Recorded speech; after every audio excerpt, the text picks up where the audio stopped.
సుఖం కేవలం మనకుంటేనే సరిపోదు.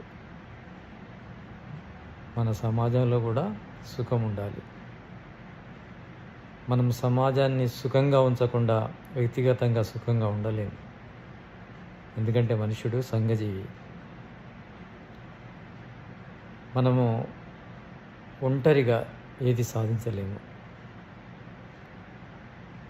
కనుక మనం బాగుండాలంటే మన సమాజాన్ని బాగుంచాలి. సమాజాన్ని బాగుంచడం సమాజం కోసం కాదు, కేవలం అందులో మనం ప్రధానం. మనం బాగుండాలంటే సమాజం బాగుండాలి. కనుక సమాజాన్ని బాగుంచాలంటే